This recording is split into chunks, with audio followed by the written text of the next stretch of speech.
ओम गणेशाय नमः। ओम नमः शिवाय। मैं निखिल ज्योतिष आचार्य आप सभी का मेरे चैनल पर पुनः स्वागत करता हूं। आशा करता हूं कि आप सभी स्वस्थ होंगे। महादेव की कृपा आप सभी पर सदैव बनी रहे।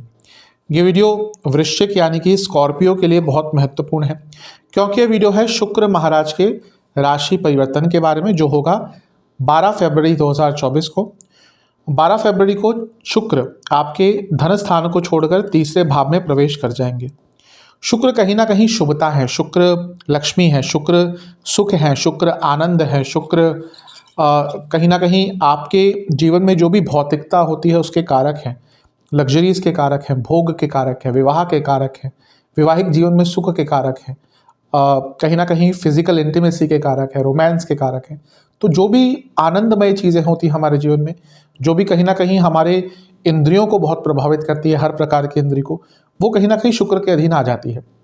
भौतिकता शुक्र के अधीन है, इसलिए शुक्र का गोचर सदैव इम्पॉर्टेंट होता है, लाभप्रद होता है अधिकतम जगहों पर। और यहाँ पर तो जो शुक्र का गोचर हो रहा है वो थोड़ा सा और विशेष बन जाता है, क्योंकि शुक्र मंगल के साथ युति बनाकर रहेंगे। ये जो पूरा कालखंड होगा ये शुक्र का मंगल के साथ ही बीतेगा, क्योंकि मंगल भी कहीं ना कहीं मकर में, जहाँ पर शुक्र होंगे रहेंगे ऑलरेडी 15 मार्च तक, तो पूरा ये कालखंड मंगल के साथ ही बीतेगा। तो इसलिए शुक्र को मंगल की ऊर्जा भी मिल रही है। मंगल जो ऊर्जात्मक ग्रह है उनकी ऊर्जा भी शुक्र को प्राप्त हो रही है। तो क्या क्या प्रभाव, क्या क्या सकारात्मक, क्या क्या नकारात्मक रिजल्ट शुक्र के इस गोचर का हो सकता है आपके जीवन पर, यही सब हम चर्चा करेंगे इस वीडियो में, इस राशिफल में। यदि आपकी लग्न राशि या चंद्र राशि वृश्चिक है, दोनों ही गाइडेंस के लिए इस राशिफल को देख सकते हैं। जैसा मैं हर बार कहता हूं कि अगर आप अपनी लग्न राशि से राशिफल देखते हैं ज़्यादा सटीकता बैठेगी। जिसको नहीं कंफर्म वो चंद्र राशि से देख सकते हैं। वीडियो के अंत में कुछ उपाय भी अवश्य बताऊंगा। शुरुआत करते हैं। सबसे पहले तीसरे भाव में शुक्र का आना कैसा होता है। तीसरे भाव में शुक्र का आना अच्छा बताया गया है। ये काम त्रिकोण है, 3, 7 और 11, इनको काम त्रिकोण कहा गया है। काम मतलब कि इच्छाएं, काम को केवल वासना से नहीं जोड़ना चाहिए, वो भी एक काम के अंडर ही आते हैं, काम वासना जो हो गई आपकी, लेकिन प्रत्येक प्रकार की जो इच्छाएं होती हैं वो आपकी काम त्रिकोण में आती हैं। तो जब शुक्र यहाँ पे आते हैं तो सबसे पहली चीज़ है कि आपकी इच्छाएं जागृत भी होती हैं और आपकी इच्छाएं पूर्ण भी होती है। शुक्र का तीसरे घर में आना कहीं ना कहीं आपके प्रयासों को सफलता देता है। कारण शुक्र शुभता है। शुक्र एक नैसर्गिक शुभ ग्रह है। ज्योतिष में केवल 2 ही ग्रहों को नैसर्गिक यानी कि नेचुरल बेनिफिट कहा गया है, एक है शुक्र, एक है बृहस्पति। तो शुक्र जहां पर जाते हैं, अनटिल अनलेस कोई ऐसा भाव है जिसमें वो अच्छा रिजल्ट नहीं दे पाते, जैसे कि छठा भाव, अनटिल अनलेस उसमें नहीं जाते, वो 1-2 और स्थान है, वहां पर जाकर शुक्र अच्छा ही प्रभाव देते हैं। तो शुक्र तीसरे घर में आएंगे। तीसरा भाव क्या हुआ? आपके एफर्ट्स का, आपकी मेहनत का। तो शुक्र का तीसरे घर में आना कहीं ना कहीं आपके एफर्ट्स को मेटलाइज करेगा, यानी कि आपकी मेहनत को कहीं ना कहीं सफलता प्रदान करेगा। इसलिए शुक्र का तीसरे घर में आना बहुत लाभप्रद कहा जाता है। तीसरा भाव कहीं ना कहीं आपके साहस का भी होता है, और यहाँ पे साहस के ग्रह भी बैठे हैं, तो साहस को शुक्र की शुभता का साथ मिलेगा, यानी कि साहस भी है और शुक्र की शुभता भी है। इसीलिए ये जो आने वाला 3.5 हफ्ते का समय है, जब तक शुक्र आपके तीसरे घर में है, आप देखेंगे, आप पाएंगे कि अधिकतम चीज़ों में आपको सफलता प्राप्त होगी, क्योंकि सफलता यानी कि क्योंकि एफर्ट्स वाले स्थान पर शुक्र बैठे हैं और साथ में आपके लग्नेश यानी कि मंगल भी बैठे हैं। तो अपने प्रयासों से, अपने एफर्ट से, अपनी मेहनत से जो भी कार्य करेंगे उसमें अधिकतम में आपको सफलता प्राप्त होकर ही रहेगी। तो बहुत अच्छा होता है तीसरे घर में शुक्र का आना।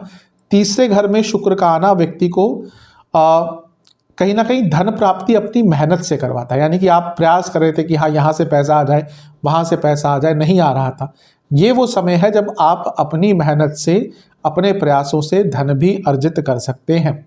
और क्योंकि शुक्र हर प्रकार की लग्जरीज भी है, और ये जो तीसरा भाव है कहीं ना कहीं काम त्रिकोण का है, तो आपकी कोई इच्छा थी कि हाँ मैं ये वस्तु खरीद पाऊँ, ये कोई महंगी चीज़ खरीद पाऊँ, ये वो समय है जब आप वो वस्तु भी खरीद पाएंगे। यानी कि एक प्रकार की आपकी इच्छा की पूर्ति यहाँ से भी दिख रही है। इसलिए तीसरे भाव में शुक्र का आना अच्छा होता है। व्यक्ति धनी होता है, व्यक्ति सफल होता है, व्यक्ति का भाग्य साथ देता है, व्यक्ति को राज्य से लाभ होता है। तो शुक्र का तीसरे घर में आना इसीलिए अधिक जगहों पर अच्छा ही बताया गया है। यहाँ पर मंगल से युति भी हो रही है। अब ये बहुत विशेष है क्योंकि मंगल और शुक्र की युति अपने आप में धन योग भी होती है और विवाह का योग भी बनाती है। कारण क्या है? काल पुरुष की कुंडली। काल पुरुष की कुंडली में मंगल पहले घर के स्वामी है, शुक्र दूसरे घर के स्वामी है। पहले स्थान का धन स्थान से योग, इसलिए इनकी युति कहीं पे भी होती है तो धन योग बनाती है। वो भावों के अनुसार चीजें बदल जाती हैं। और क्योंकि काल पुरुष की ही कुंडली में मंगल पहले घर के स्वामी है और शुक्र सप्तमेश है, तो विवाह का भी योग और अच्छे स्थान पे होता है इन दोनों की युति, तो अपने आप में विवाह के योग भी बन जाते हैं। तो यहाँ पर बहुत विशेषता दिख रही है क्योंकि तीसरे घर में मंगल और शुक्र की युति यानी कि उच्च कोटि का धन योग, और इसके साथ ही यहाँ पर क्योंकि इन दोनों की युति तीसरे घर में हो रही है जो सप्तम भाव से त्रिकोण है, यानी कि विवाह के भी बहुत सुंदर योग बन रहे हैं। अब जब मैं विवाह के योग की बात करता हूं तो इसका मतलब ये नहीं कि आपका विवाह ही हो जाएगा। विवाह का मुहूर्त, विवाह की डेट आदि वो अलग चीज होती है, वो पंचांग का विषय है, कब मुहूर्त है कब नहीं। लेकिन विवाह कोई ऐसा तो नहीं होता आज सोचा और कल कर लिया, किसी किसी केस में छोड़ के। तो विवाह एक लंबा प्रोसीजर है जहाँ पे घर वाले बात करते हैं, बैठते हैं, सब कुछ होता है, तो प्रोसेस आगे बढ़ सकता है, उसमें सफलता मिल सकती है, रिश्ता पक्का हो सकता है। तो ये यहाँ पर कहीं ना कहीं आपके लिए बहुत विशेषता दिख रही है। इसके साथ ही अगर हम देखें, आपके लिए मंगल लग्नेश है और शुक्र सप्तमेश है, ये भी कंफर्म कर रहा है कि विवाह के योग है और बिजनेस में बहुत लाभ होगा क्योंकि सप्तम भाव बिजनेस का होता है। तो वहां पर उसके स्वामी अपने से नवम में है, लग्न से तीसरे में है। बिजनेस स्टार्ट करना चाहते हैं या बिजनेस में पार्टनरशिप चाहते हैं, दोनों में ही आपको सफलता मिलेगी। कोई पैरेलल बिजनेस भी आप स्टार्ट करना चाहते हैं, उसमें भी आपको सफलता यहाँ पर प्रदान होगी। तो बहुत अच्छे और विशेष यहाँ पर रिजल्ट दिख रहे हैं। थोड़ा सा बच के रहिएगा क्योंकि 10वें भाव से छठे में मंगल शुक्र की युति कहीं ना कहीं कलीग्स के द्वारा बहुत प्रॉब्लम क्रिएट करेगी।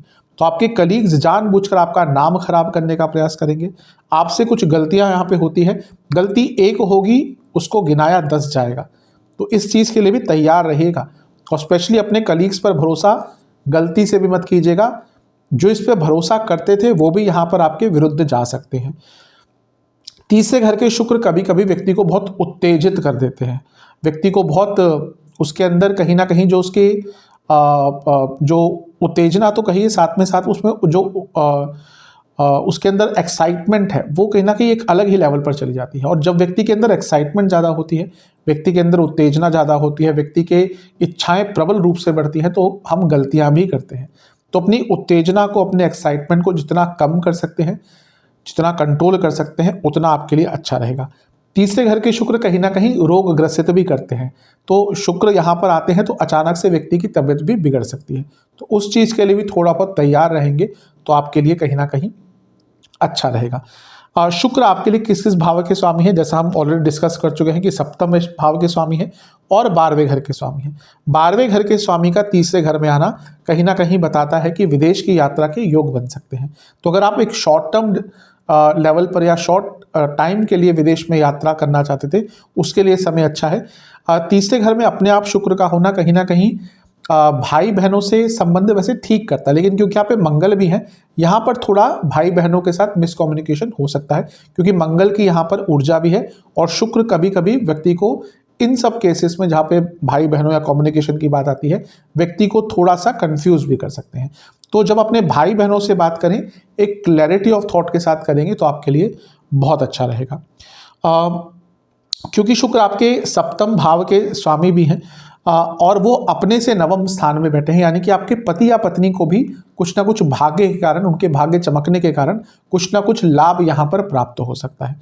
तो ओवरऑल देखा जाए तो शुक्र का आपके तीसरे भाव में आना कहीं ना कहीं आपके लिए अच्छा ही होगा। तीसरा भाव मैं कई बार बता चुका हूं कि ये उपचय स्थान है, जीवन को आगे लेके जाता है। मंगल की ऊर्जा ऑलरेडी यहाँ पर है, तो उस मंगल की ऊर्जा को आप अपनी शुक्र की शुभता के साथ मिलाएंगे तो आपका जीवन तेज गति से आगे अवश्य बढ़ेगा। तो शुभता हर तरफ से दिख रही है। जो कुछ नकारात्मक चीज़ें कही हैं ध्यान अवश्य रखिएगा उनका। सेहत का मैंने जैसा कहा कि हार्मोनल प्रॉब्लम, कफ रोग, गले के रोग, जोड़ों का दर्द, ये सब आपको अवश्य तंग कर सकता है। एक चीज़ बताना भूल गया, शुक्र की क्योंकि दृष्टि भाग्य स्थान पर होगी और शुक्र क्योंकि मंगल के साथ बैठे हैं जो लग्नेश हैं, कहीं ना कहीं भाग्य का भी आपको साथ मिलेगा।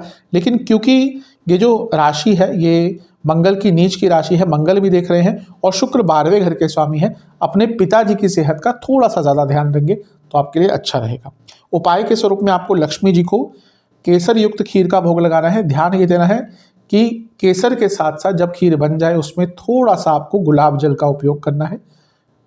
लक्ष्मी माता को 2 घी के दिए अर्पण करके इस खीर का भोग लगाकर लक्ष्मी जी के किसी भी मंत्र का 108 बार जाप करना है। जो उपाय आप कर लेंगे आपके लिए अधिकतम प्रभाव अच्छे ही रहेंगे। आशा करता हूं कि आपके लिए वीडियो काम आएगी। चैनल पर नए हैं सब्सक्राइब कर लीजिए, वीडियो को लाइक कर लीजिए। मिलता हूं अगले वीडियो में, तब तक के लिए ओम नमः शिवाय।